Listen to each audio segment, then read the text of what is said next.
Hallo und herzlich willkommen auf meinem Kanal Ingas Color Art.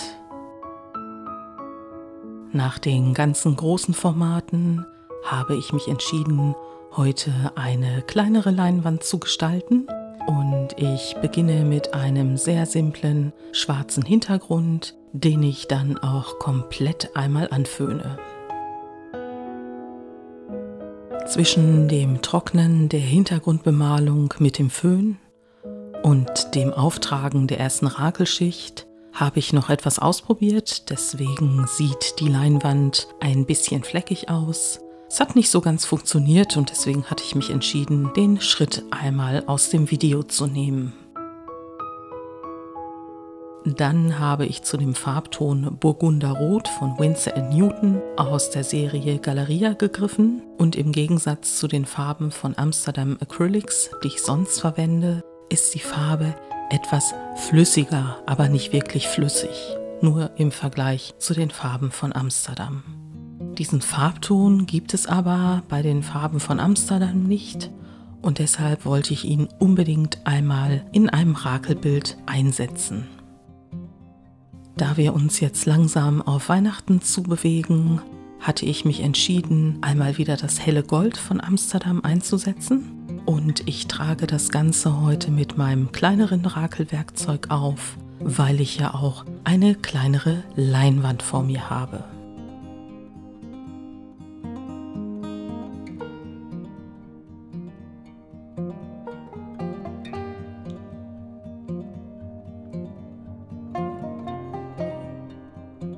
Um bei dem Thema Metallic- und Perlfarbeneffekte zu bleiben, greife ich danach zu einer Kontrastfarbe, zumindest was das Burgunderrot angeht, und trage das Perlgrün auf.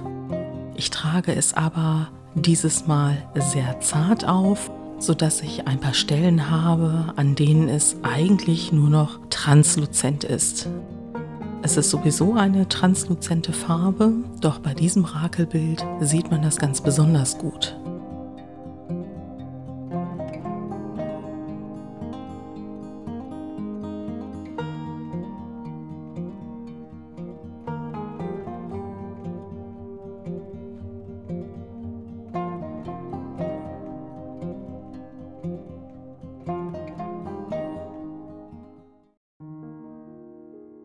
Die Farbe, die ich jetzt auftrage, das ist das Permanent Blau-Violett. Sie sieht sehr dunkel aus, aber überraschenderweise gehört auch sie zu den transluzenten Farben. Und das kann man genau an diesen beiden Stellen hervorragend sehen, was damit gemeint ist. Oben habe ich noch genügend Farbe. Dann wird die Farbe im Laufe der Bahn etwas weniger und dann zeigt sich diese Transluzenz, dass ich von unten das helle Gold immer noch durchschimmern habe, obwohl ich oben drüber einen Farbauftrag in dem dunklen Violett habe. Das kann ich mir natürlich bei einem solchen Bild ganz hervorragend zunutze machen.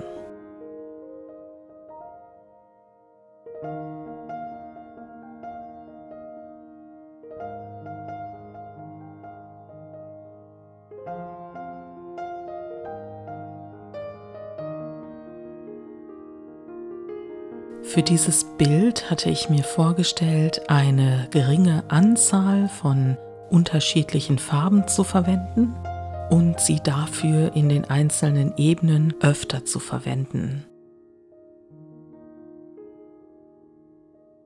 Und deshalb greife ich jetzt auch wieder zu dem Perlgrün und setze das dann teilweise auch akzentuiert ein und ich finde es auch hier ganz genau an dieser Stelle so wunderbar, wie die Transluzenz dieser Farbe dargestellt wird.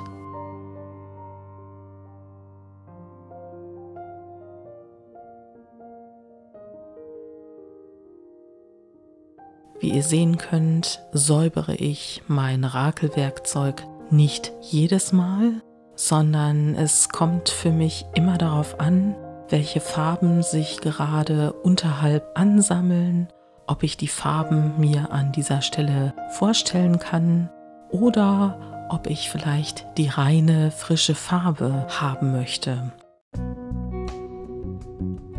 Je nachdem, wie das Bild in dem Moment aussieht, entscheide ich das dann sehr individuell. Im Groben und Ganzen gibt es keine Regel, an die ich mich dort halten müsste. Das Burgunderrot an dieser Stelle einzusetzen, fand ich sehr interessant, weil es einen Kontrast zu dem permanent Blau-Violett bildet. Ich habe dann jedoch festgestellt, dass dieses Bild in die Richtung Glanz Metallic Perlfarben mit mir möchte und dass das Burgunderrot an dieser Stelle nicht falsch ist, aber dem Bild in dem Augenblick seine Transparenz klaut. Und deshalb habe ich mich dann entschieden, das helle Gold über diese Fläche zu setzen und habe dann auch Schlieren mit dem Burgunderrot und dem Goldton und setze dann aber nochmal das permanent Blau-Violett auf diese Fläche auf.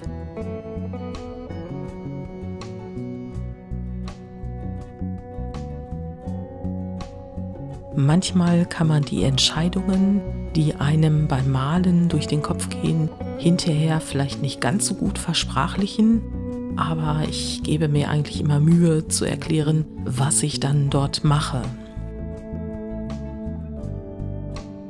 Schon jetzt kann man sehen, dass dieses Bild eine völlig andere Sprache hat als die sonstigen Rakelbilder, die ich gestalte.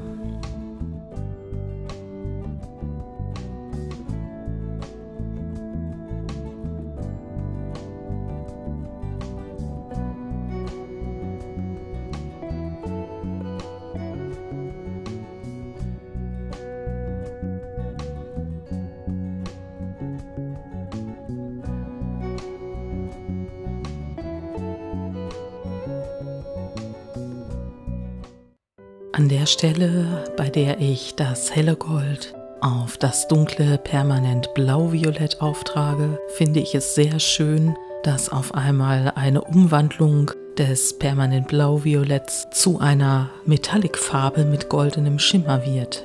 Und dann verwende ich, um die letzten Akzente zu setzen, noch einmal das Perlgrün.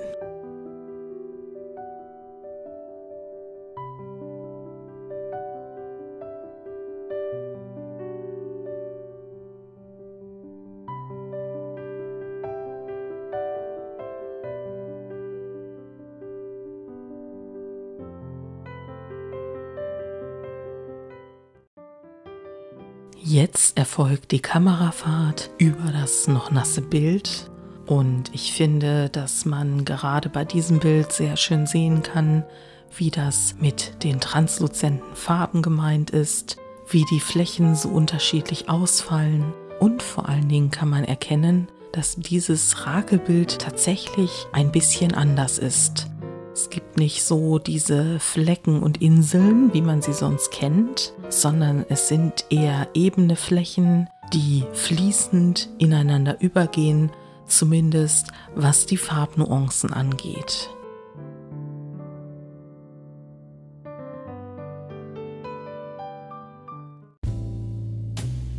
Im getrockneten Zustand stellt man ganz leicht fest, dass das permanent Blau-Violett eine wirklich dunkle Farbe ist und ich weiß von einer Künstlerin, die auf ihren Bildern niemals schwarz einsetzt, sondern immer das dunkelste Blau, was sie bekommen kann. In dem Fall würde ich sagen, auch das permanent Blau-Violett hat diesen Ton, um eine gewisse Tiefe und Schwärze zu erzeugen.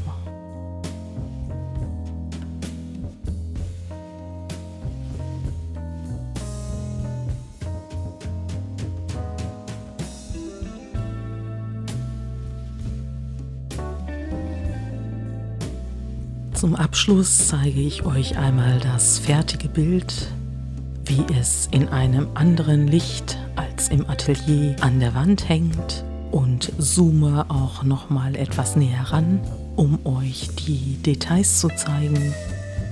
Es lässt sich sehr schön sehen, dass das Permanent Blau-Violett sehr dunkel aufgetrocknet ist und zusammen mit dem Perlgrün ein paar hellere Schlieren und transluzente Bereiche zeigt.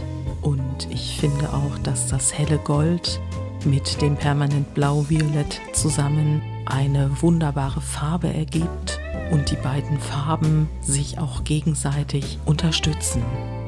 Die eine sehr dunkel und die andere sehr leuchtend und hell.